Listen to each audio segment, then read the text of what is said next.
Bonjour et bienvenue dans ce nouvel épisode. Aujourd'hui, on va parler du cheval et de sa relation avec le pouvoir. Depuis des milliers d'années, le cheval est bien plus qu'un simple animal. Il a porté les rois, les conquérants, les héros. Il a symbolisé la puissance, la majesté, l'autorité. Sans le cheval, pas de conquête. Et sans conquête, pas de pouvoir. Cette histoire, c'est celle d'un pacte immémorial entre l'homme et l'animal, un pacte qui a façonné les civilisations, inspiré les artistes et qui continue d'influencer notre imaginaire encore aujourd'hui. Alors pourquoi le cheval est-il devenu le symbole du pouvoir ? Comment cet animal, d'abord chassé pour sa viande, est-il devenu le compagnon inséparable des princes ? Et pourquoi cette relation continue-t-elle de nous fasciner ? C'est ce que nous allons découvrir ensemble. Tout commence dans les cavernes, il y a des dizaines de milliers d'années. Les hommes préhistoriques ont peint des animaux sur les parois des grottes, et parmi ces animaux, le cheval occupe une place exceptionnelle. Pendant longtemps, on a cru que ces peintures étaient simplement des menus illustrés, que les chasseurs peignaient ce qu'ils voulaient manger. Mais cette théorie a été remise en question. En réalité, les grottes ornées étaient des sanctuaires, pas des cuisines. Le cheval était partout, dans la grotte des Lascaux, dans celle de Chauvet, dans celle de Niaux. Il représente près d'un quart de toutes les figures animales. Le cheval est surreprésenté, mis en valeur, presque célébré. Pourquoi cette importance ? Les premiers artistes étaient fascinés par le cheval. Sa vitesse, son agilité, sa grâce. Ils ont cherché à capturer son mouvement, son regard, ses émotions. Le cheval avait aussi une intelligence sociale qui rappelait celle des humains. Les troupeaux fuient de manière organisée, les juments protègent les poulains, les talons surveillent le danger. Et puis le cheval était une source de nourriture précieuse. Sa viande est riche en graisse et en vitamines. Les hommes préhistoriques ont donc développé un lien particulier avec cet animal. Certaines découvertes archéologiques suggèrent que le cheval avait aussi un rôle spirituel. La dame du Cavillon, une femme inhumée il y a 24 000 ans, reposait entourée de chevaux gravés sur les parois. Elle était probablement une chamane, une personne qui communiquait avec les esprits. Les chevaux veillaient sur son sommeil éternel. Le cheval fascinait déjà avant même d'être domestiqué. Il était un mystère, une source de vie, un lien entre le monde des vivants et celui des esprits. La domestication du cheval est arrivée bien plus tard qu'on ne le pense, longtemps après celle du chien, du mouton ou du bœuf. Les premières preuves de domestication viennent du Kazakhstan dans la région de Botaï il y a environ 5500 ans. Les éleveurs de Botaï géraient des troupeaux de chevaux sauvages, ils les parquaient dans des enclos, ils les abattaient pour leur viande. Ils buvaient même du lait de jument fermenté, ce qu'on appelle le koumis. Mais ils ne montaient pas encore à cheval. Le cheval domestique moderne, celui que nous connaissons aujourd'hui, est apparu plus tard, vers 2200 avant notre ère, dans le nord du Caucase. Il s'est ensuite répandu à une vitesse fulgurante à travers toute l'Europe et l'Asie. Cette expansion a longtemps été associée à un peuple nomade, les Yamnaya. On les imaginait déferlant à cheval, conquérant tout sur leur passage, mais les recherches récentes ont montré que les Yamnaya n'étaient probablement pas des cavaliers. Ils utilisaient des chars à bœufs, pas des chevaux de combat. Le mythe du cavalier à la hache s'est effondré. Alors, qui furent les premiers cavaliers ? La question reste ouverte, mais une chose est sûre, la domestication du cheval a changé le monde. Elle a permis des déplacements rapides, des échanges à longue distance et surtout la guerre à cheval. La guerre, justement, est devenue une affaire d'élite. Les sociétés sédentaires produisaient des richesses, ce qui attirait les convoitises. La métallurgie a permis de fabriquer des armes plus efficaces, les conflits se sont multipliés et les cavaliers sont devenus les nouveaux maîtres du champ de bataille. Vers 1500 avant notre ère, une nouvelle culture a émergé dans les steppes, celle des Sintashta. Ils connaissaient la roue à rayons et élevaient des chevaux domestiques. Ils ont inventé le char de combat léger, une innovation qui allait révolutionner la guerre. Les Scythes sont le premier grand peuple cavalier dont l'histoire nous est connue. Ils ont dominé les steppes de la mer Noire du 8e siècle au 4e siècle avant notre ère. Les Scythes étaient des nomades, ils se déplaçaient constamment avec leurs troupeaux. Mais leur nomadisme était organisé. Chaque clan exploitait son propre territoire et les Scythes royaux étaient l'élite qui unifiait ces clans. Le cheval était au cœur de leur culture. Ils en consommaient la viande, le lait, le fromage. Ils en faisaient commerce. Et surtout, ils accompagnaient leur chef dans la mort. Les rites funéraires scythes étaient impressionnants. Lorsqu'un roi mourait, on sacrifiait des dizaines de chevaux et des serviteurs pour l'accompagner dans l'au-delà. On les disposait autour du tombeau comme une cavalerie fantôme veillant sur le défunt. Les Scythes étaient aussi des orfèvres exceptionnels. Leur art animalier, avec ses félins enroulés, ses cerfs au galop, ses rapaces, est d'une beauté stupéfiante. Des kurganes, ces tumulus funéraires, ont livré des trésors inestimables. Les armes scythes étaient redoutables. Leur arc composite, court et puissant, était l'arme du guerrier à cheval par excellence. Les Scythes tiraient à l'arc en galopant, y compris en arrière, ce qu'on appelle la flèche du Parthe. Les Grecs, qui commerçaient avec eux, les méprisaient un peu. Pour eux, les Scythes étaient des barbares, des brutes qui se dérobaient au corps à corps honorable, mais personne ne pouvait nier leur efficacité au combat. Les Grecs ont trouvé une figure pour représenter les cavaliers nomades, le centaure. Mi-homme, mi-cheval, le centaure est d'abord une créature monstrueuse, sauvage, violente. Les premiers centaures étaient difformes. Un homme entier auquel on avait greffé un arrière-train de cheval. L'assemblage était maladroit, presque ridicule. Le centaure incarnait le désordre, la barbarie, l'inversion des valeurs civilisées. Les centaures étaient réputés pour leur violence et leur lubricité. Ils buvaient le vin pur, ce que les Grecs ne faisaient pas, ils enlevaient les femmes, ils provoquaient des bagarres. Le combat des Lapides contre les centaures, célébré sur les frises du Parthénon, est l'illustration de la victoire de la civilisation sur la barbarie. Mais peu à peu, l'image du centaure a évolué. À partir de l'âge classique, le centaure a pris sa forme définitive, le corps entier d'un cheval, avec un buste d'homme à la place de la tête et du cou. Cette nouvelle forme était plus harmonieuse, plus élégante. Le centaure était devenu un symbole de puissance. Certains centaures échappaient à la sauvagerie de leurs congénères. Chiron, le plus célèbre, était un sage, un mentor des héros. Il enseignait la médecine, la musique, l'astronomie. Il était même immortel jusqu'à ce qu'il demande aux dieux de le libérer de ses souffrances.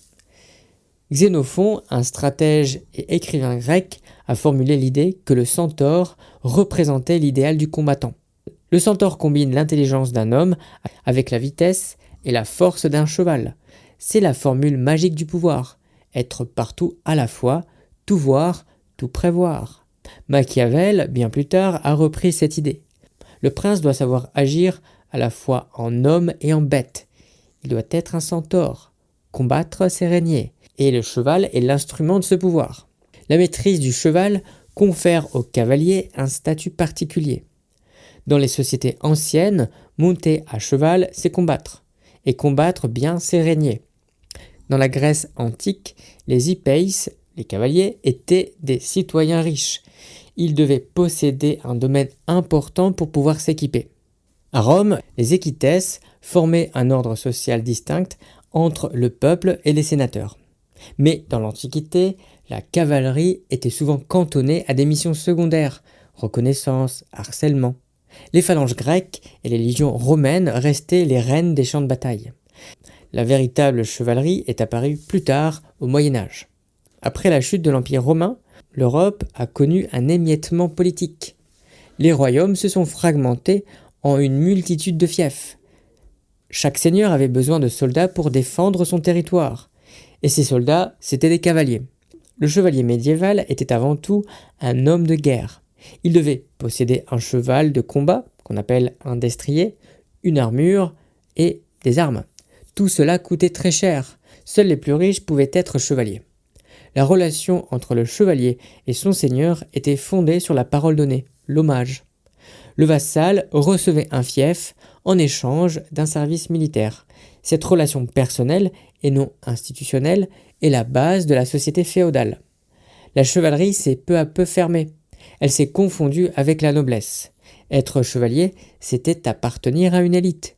Mais la chevalerie n'était pas seulement un métier, c'était aussi un idéal, un code d'honneur. Prouesse et largesse étaient les deux vertus du chevalier. Il devait se montrer brave au combat et généreux envers ses pairs. Il devait protéger les plus précaires, la veuve et l'orphelin. Cet idéal a été magnifié par la littérature courtoise. L'Église, d'abord méfiante envers ces guerriers violents, a fini par les récupérer.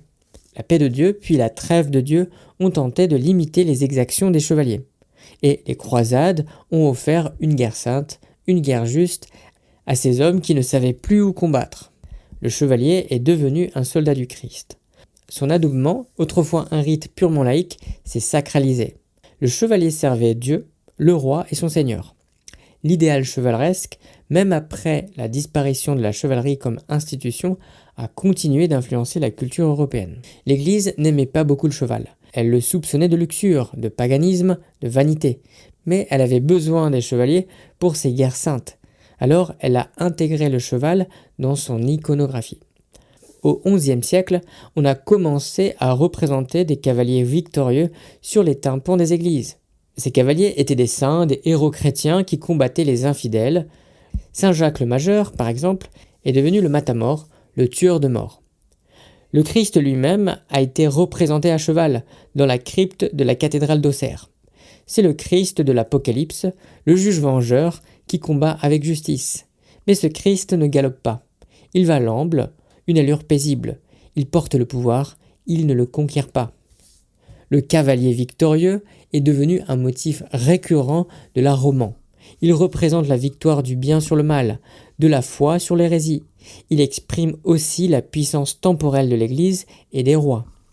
À partir du XIIIe siècle, le portrait équestre a commencé à évoluer.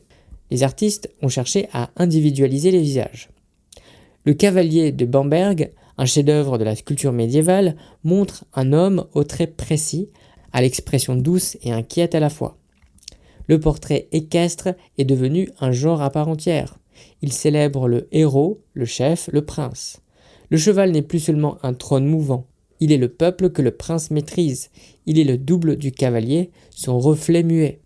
Avec la Renaissance, l'équitation est devenue un art de la cour. Ce n'était plus seulement une technique de combat, c'était une manière de présenter, de paraître, de gouverner. L'Italie a été le berceau de cette révolution. Dans les académies équestres, les nobles apprenaient à monter avec grâce, à contrôler leur cheval sans violence.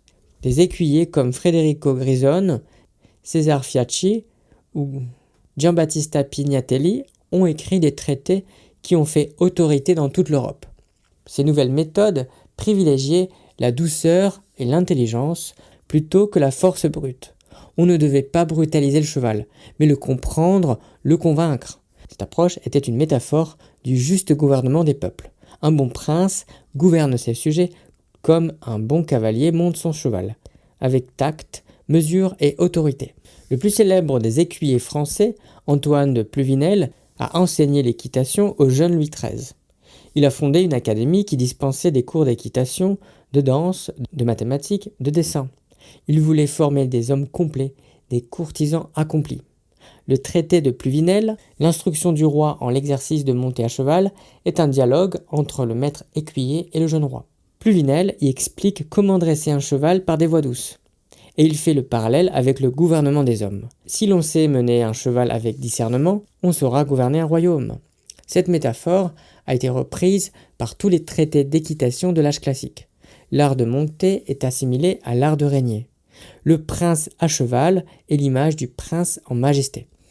Le portrait équestre est devenu l'image même du pouvoir. Des peintres comme Titien, Van Dyck, Rubens, Velázquez ont célébré les princes à cheval. Titien, avec son Charles Quint à la bataille de Mühlberg de 1548, a révolutionné le genre. Le prince ne parade plus, figé sur son socle. Il est en mouvement et son cheval est excité par le fracas des combats.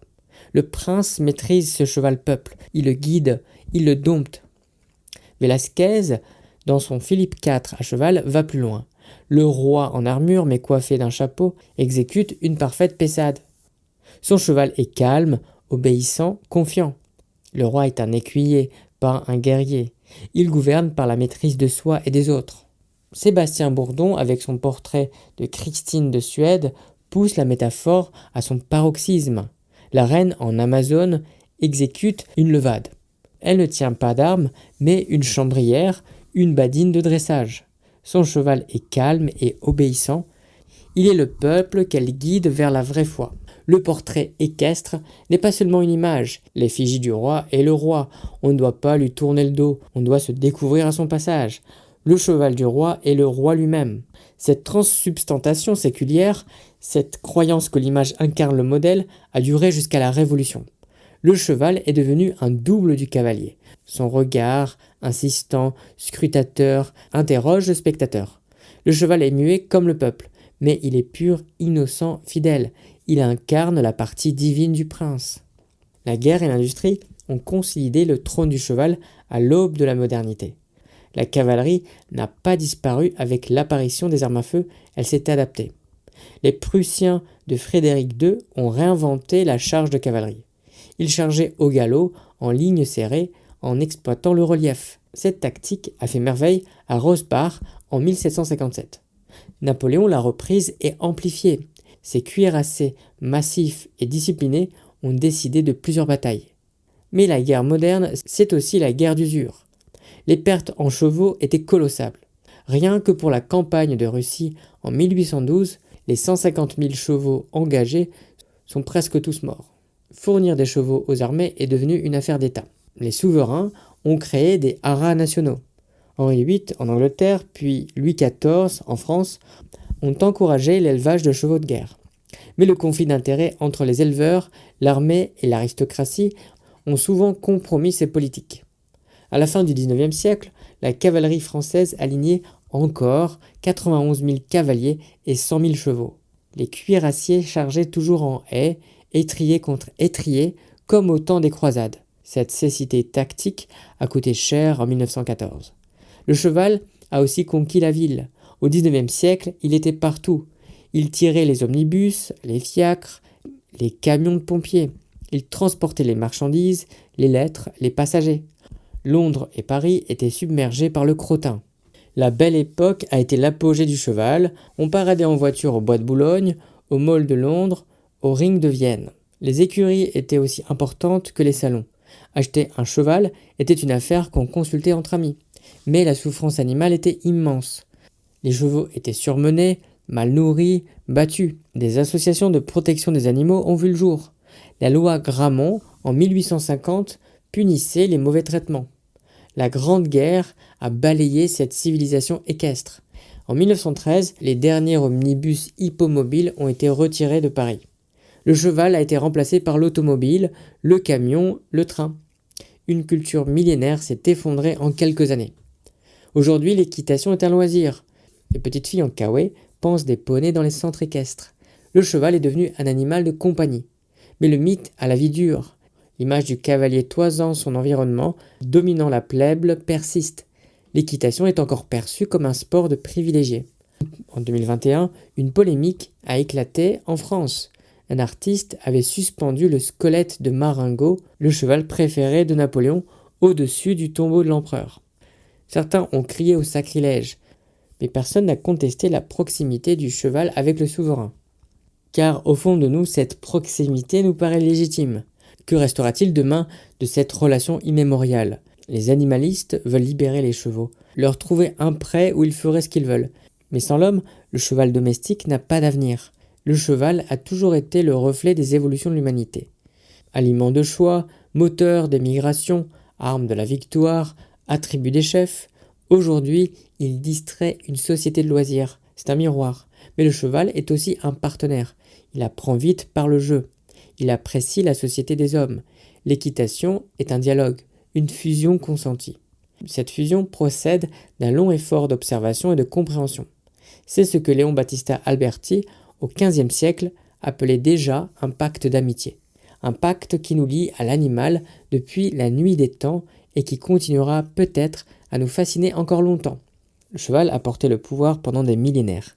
Il a été la force de travail, l'instrument de la guerre, le symbole de la noblesse. Il a inspiré les artistes, façonné les institutions, nourri les mythes. Du cheval peint dans les grottes préhistoriques, au cheval de compétition des centres équestres, en passant par le destrier du chevalier, le coursier du roi, le cheval de trait de l'industrie, la relation entre l'homme et le cheval a toujours été complexe et profonde. Le cheval a été un double du cavalier. Son reflet muet et pur. Il a été un peuple à guider, une nature à maîtriser. Il a été un trône, un sceptre, une icône. Aujourd'hui, cette relation est en mutation. Le cheval n'est plus nécessaire, mais il reste désiré. Il reste un lien avec notre passé, une promesse de liberté, une source d'émerveillement. Cette relation peut être finie, mais le cheval, lui, continue de galoper dans notre imaginaire, et c'est bien là que réside son véritable pouvoir. Merci d'avoir écouté ce podcast. Comme toujours, vous pouvez télécharger une petite formation en description. Je vous dis à bientôt pour un prochain épisode.